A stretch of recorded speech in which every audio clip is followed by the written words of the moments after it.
आप सुन रहे हैं पॉकेट एफएम आरजे श्रेया के साथ। चैप्टर 31, वो आदमी जो उसे नहीं चाहिए था। अनु शक की निगाहों से तान्या को देखते हुए ये सोच रही थी कि क्या तान्या ने इस बिल को भरने के लिए कुछ शर्मनाक और गलत काम तो नहीं किया। ये सोचते ही उसने कह भी दिया तान्या से, तान्या तुम इतने पैसे कहाँ से लाई? तुम अब भी आरव की माँ हो, तुम ऐसा कोई गलत काम नहीं कर सकती जिससे उसका सिर झुक जाए। तान्या के भी बर्दाश्त करने की हद थी। वो इतनी देर से अनु की बकवास बातें बस सुने जा रही थी।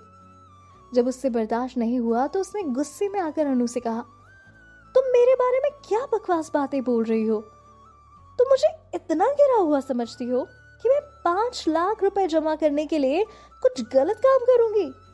क्या मैं इतनी भी केपेबल नहीं हूं कि मैं 5 लाख रुपए जमा सकूं? अब तान्या अनु के बकवास बातें और नहीं झेल सकती थी।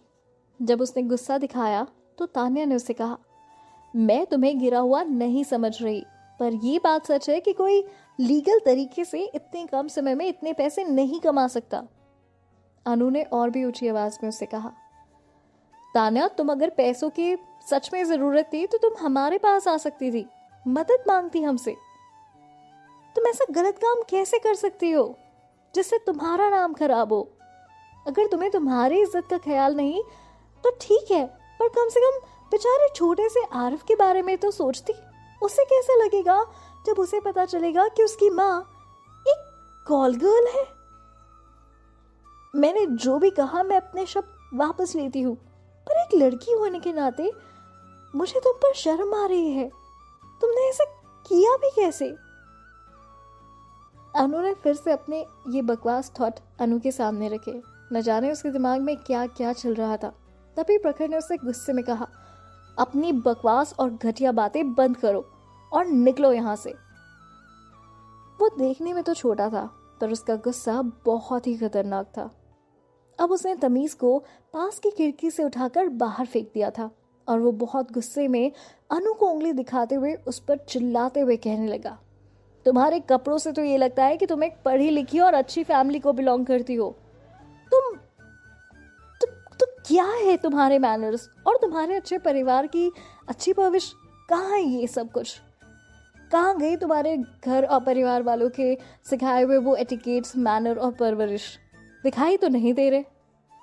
तुम इतनी गंदी सोच में हमें जज कैसे कर सकती हो? तुम कहना क्या चाहती हो? हमारा पैसा गंदा और तुम्हारा पैसा साफ है? क्या तुम्हारे पास इसका कोई प्रूफ है? अगर नहीं तो कहानियां बनाना बंद करो। यहाँ तान्या दीदी नहीं, वो तुम हो जो ऐसी घटिया बातें करके अपने परिवार का नाम खराब कर रही हो। तुम्हारे जैसी घटिया औरत मैंने आज तक नहीं देखी और ना ही देखना चाहता हूँ, जो खुद की खुशी के लिए मेरी बहन के बारे में इतनी घटिया बातें बोल सके। बोलना तो दूर, तुम एक लड़की होने के नाते एक दूसरी लड़की के बारे में ऐसा सोच भी कैसे सकती हो? आदित्य जरूर अंधा है जिसने मेरी बहन को छोड़कर तुम्हें चुना, क्योंकि तुम्हारा कंपैरिजन मेरी बहन के पैरों की धूल से भी नहीं किया जा सकता। अब जो मेरी बहन का था वो था। मैं आखिरी बार दोहरा रहा हूं, अपना कचरा उठाओ और यहां से चली जाओ। हमें तुम्हारे पैसे नहीं चाहिए और ना तुम्हारा गंदा चेहरा देखना है हमें। तो अब हम बिल्कुल नहीं झेल सकते तुम्हें। निकलो यहां से, वरना मैं निकाल दूंगा। क्या क्या कहा तुमने? अनु ने गुस्से से कांप कर कहा, क्योंकि ये पहली बार था जब अनु को इतनी बुरी तरह से किसी ने बेइज्जत किया था। इतनी बुरी बेइज्जती हुई थी कि वो इतने लोगों के सामने कुछ बोल भी नहीं पा रही थी। बहुत लाड़ प्यार से पालने के कारण अनु एक बिगड़ी हुई सी लड़की थी और वो बहुत पतली सी भी थी, डाइट कॉन्शियस टाइप, क्योंकि उसे बहुत नाज था अपनी खूबसूरती पर। उसने फिर से प्रखर को गुस्से में कहा, बोलो क्या कहा तुमने? प्रखर ने भी गुस्से में कह दिया, क्यों तुम्हें सुनाई नहीं दिया? निकलो यहां से। प्रखर ने गुस्से में अपनी बात दोहराई, चलो यहां से, ये हमारे टाइम के लायक नहीं है। तान्या प्रखर को खींचकर चाचा के रूम में ले गई। उनका ऑपरेशन होने वाला था। उसने अनु की तरफ देखा तक नहीं, जैसे उसे अनु के एग्जिस्टेंस से कोई फर्क ही नहीं पड़ रहा था। तो ऐसे कर रही थी जैसे अनु वहाँ मौजूद ही नहीं थी। अनु गुस्से से अपने दांत पीसने लगी।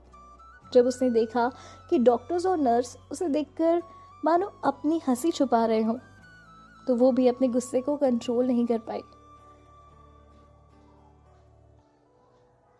पर कर भी क्या सकती थी। इस सिचुएशन में अनु हॉस्पिटल से बाहर जाने लगी। फिर से उसने एक बार तान्या से सोचा कुछ कह ही दूं, और तान्या से उसने कहा, तान्या, वो तुम हो जो आदित्य के समय के लायक नहीं हो। वो तुम्हें छोड़कर कुछ ही दिन में मुझसे शादी करने वाला है। तुम मुझसे कभी आगे नहीं निकल सकती। आगे क्या, तुम तो मुझ तक भी नहीं पहुंच सकती। तुम्हारा मुझसे कभी कोई कंपैरिजन हो ही नहीं सकता। फिर उसने नीचे झुककर अपना कार्ड उठाया और वो वहां से चली गई। उसकी आंखों में जीत की एक चमक थी। उसे लगा कि इस लड़ाई का क्लोजर उसने दिया है तो मानो जीत उसी की हुई है। पर अनु को एक कौन समझाए कि अब उसका पंगा पुरानी नहीं, नई वाली तान्या से है। अगर उसका बस चलता तो वो आज तान्या के टुकड़े टुकड़े कर देती। वहीं दूसरी तरफ तान्या बहुत शांत थी, पर उसकी आंखें हमेशा से थोड़ी डार्क नजर आ रही थी। प्रखर को डर था कि कहीं उस बदतमीज औरत की बातों से उसकी बहन के दिल पर गहरा असर ना पड़ जाए। अभी अभी तो वो ठीक हुई थी, कहीं वापस डिप्रेशन में ना चली जाए। इसलिए उसने अपनी बहन को गले लगाकर उससे कहा, दीदी, आप खुद को उस औरत जितना मत गिराना प्लीज। आपने उससे ऑलरेडी हरा दिया है, क्योंकि वो आपकी छोड़ी हुई चीज उठा रही है। वो आदमी जो आपको चाहिए ही नहीं था, वो उससे शादी करने वाली है। आई होप आप ठीक हो दी।